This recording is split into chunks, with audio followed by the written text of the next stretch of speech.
play Druid here. Druid is a class that specializes in getting card advantage easily with all the class cards. Since most of your class cards are 2-for-1 cards, things like Druid of the Claws, Starfire, Starfall, Swipe, Wrath even in the late game. Wrath is much better than something like Frostbolt. It scales really well since you have that dual utility of being able to wrap for 1 and to retain your card. Also you have big cards like Ironbark and the Ancients. So the main idea behind Druid is you want to build your deck in a way that you don't fall too far behind, because your win condition is clear, it's card advantage. Your lose condition is also clear, it's tempo loss. So make sure you're drafting cards that are good on curve. Here, first pick Master versus Master Jouster versus Light Warden. Master Jouster is a great card, and I'll take it over Master in most classes, but since with Druid you get some synergy with Savage Roar and Power of the Wild, and just it's good to stick on board in the early game, and also you get good late game cards besides Master Jouster. I will take the Master here.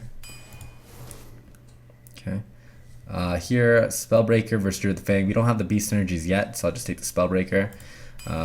It's a utility card, not completely horrible. Fairy Dragon, strong play on curve. Don't really want things like Abusive. Things like Dark Iron Dwarf, Abusive are a little bit weaker in control classes since you're expecting not to have the board. So you're a little bit less likely to have those cards active for the battle cry. And the same other way around, things like Youthful Brew, Ancient Brew, and Mad Bomber, Matter Bomber are much better in Druid, since if you don't have the board, those can only be positives, and also you tend to bomb your own opponent's minions, and you can use your Hero Power Ping, which also works really well with the bombers as well. Here, Ogre Brute, strong play on curve, the other two not really that close. We have Zero Beasts, so we'll take the Shattered. Once again, Shattered a little bit weaker in control classes, but it's fine here. Still better than Wild Walker. Spiteful Smith, good 5-drop on curve. Fleshing Ghoul trades down too easily, so I'll take it. Savage Roar, not really a pick that we want to take. It's a little bit, once again, dependent on having a board, and unless you have a faster deck, and unless, and also you got to think about it like this. Your win condition is not burst, so you don't really need to Savage Roar someone for lethal.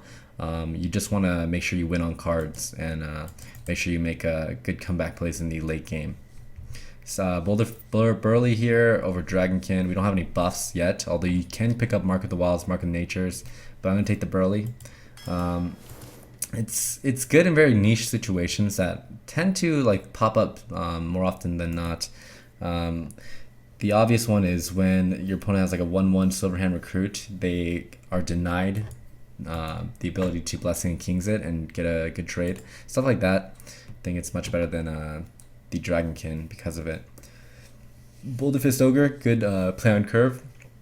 Anti-Keelbot, a little bit too slow. If we expect to be behind by turn 5, playing Anti-Keelbot will only get us more behind because it doesn't provide quite enough stats. Flame Juggler, solid 2-drop, we'll take it here. While Pyro, also good play on curve, good. Starfire, a great value card, we'll take it here over the other two. Silverhand Knight is also, I think this one is pretty tough. These are all really high quality cards. I do like taking my Starfire. It's the most obvious way to get card advantage since you're removing something and also drawing a card. But Druid Saber has its utility and its stealth. Stealth is also a little bit more desirable in control classes because your opponent can't make board trades on it, so you kind of stick on the board and you're able to activate things like Shattered or any kind of buff that you might have. But I'm going to go with Starfire. Spectral Knight versus Sven Creeper versus Captured Jormonger. Here, I'm kind of torn between Captured Jormonger and Spec Knight. We do have 5 mana 4/6, and we do have the Druid class card, the Druid of the Claw for 5. So we may want to take the Jormonger here. Really high value card. I think that one's close. Sea Giant, great card. These two kind of really bad, so we'll take the Sea Giant. Blackwing Corruptor. How many dragons do we have? We have exactly 1 in Fairy Dragon. So here I think I'll go with the Raging Worgen. Boulder Fist Ogre versus Yeti. We have 1 4-drop. I will take the Yeti here.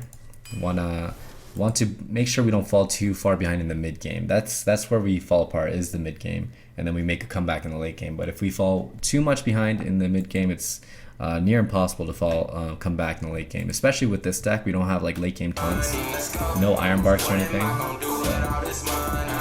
Hi Mom, I'm on Ratsmah's Druid video. Hey, thank you very much, God forbid. Appreciate the tip, man. But yeah, here, Stormwind Champion versus Neutron. We have 3 twos. 1, 2, 3, 4, 5. 5 late game. I will go with the Neutron, just so maybe we can survive a little bit better and try to get into a late game safely. I think that's a good idea. Silverhand Knight, the obvious pick here. These two are bad. And with any of the picks I'm going through really fast, it's because the difference between how good the card is it's too big for me to cover. So if you're confused on why I picked Silverhand Knight there, just look at any tier list and then you'll kind of get an idea. I'm only gonna go over the ones that are really really close, and it might be a hard decision for even intermediate or advanced players to decide between. So here, obvious Druid of the Claw, much better than the other two. Volcanic Lumber is a great card. Things like Ironbark and Volcanic Lumber, which weren't as good pre-TGT because they were such a tempo loss if you did get hit by a Hex or a Polymorph. It doesn't happen as often since the card distribution is a little bit different. You're getting offered much more TGT cards, so you're getting offered less spells and less removal. So something like an Ironbark or Volcanic Lumber is very desirable now, and it usually doesn't go punished. So you usually get the tempo and also the card advantage that both those cards provide. Something like Nourish, not so great. I talked about this in my Rogue video where you end up skipping your turn after you play it, and after you skip your turn, it's a little bit too late to come back. You want to make sure, especially since Arena is so fast-paced, you want to make sure you're developing something on the same turn that you're drawing at least. In order for you not to fall too far behind. And in a class like Druid, where your whole deck is made for card advantage, you don't really need a card like Nourish to give you more card advantage on top of that. So, easy Volcanic Lumber. Ember Cobra versus Guidance versus Grove Tender. We have 1, 2, 3, 4. 4 3-drops. We have probably take the Ember Cobra here. Strong play on curve. Trades up very easily. I can't say that it trades with 3-drops, because a lot of 3-drops actually deal with it if you think about things like Scarlet or Harvest, but it is a pretty good card in a class that does not have hard removal like Druid. So we'll take it here. Injured Valdir versus Angry Chicken versus Alarm Bot. Not very good cards. We have 3, 4, 5, 6, 7, 8 late game cards. 2 4s, 1, 2, 3, 4, 5 3s. I'd say we're good on late game and also good on 3s. We have 1, 2, 3, 4 2s. Want to pick up 1 or 2 more 2-drops, and then also a lot of 4-drops. We have 2 4s and want to end up with 5 or 6. Angry Chicken, how many buffs do we have for it? We have actually none. Don't really have heals for Injured Valdir either, but it is a 2-1 over a 1-1, so we'll take the Injured Valdir. Wild Walker, we have a couple of beasts. We have the Emperor Cobra, Druid of the Claw, and the Captured Jormonger. I think we take it here over the 3s, especially since we don't need any more 3s, and those are not very good 3s in the first place. So we got we're forced to pick a 3-drop here. Pretty easy Scarlet, just by the virtue of it being a better card than the other two. Frost Alley Burley, Valdir. We want to pick up more 4s, so here's another one.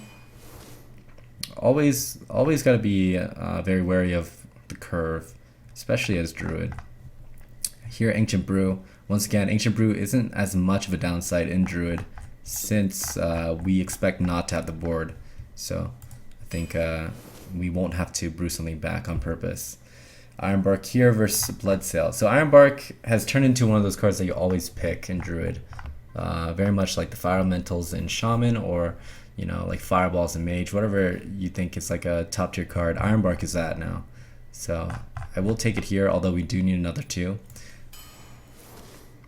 Haunted Creeper is a great 2. I'll take it over these 2. Just because not only does it activate beast synergies, it's just a sticky minion, and the slower your deck is, the stickier you want your stuff to be, and the less counterplay you want.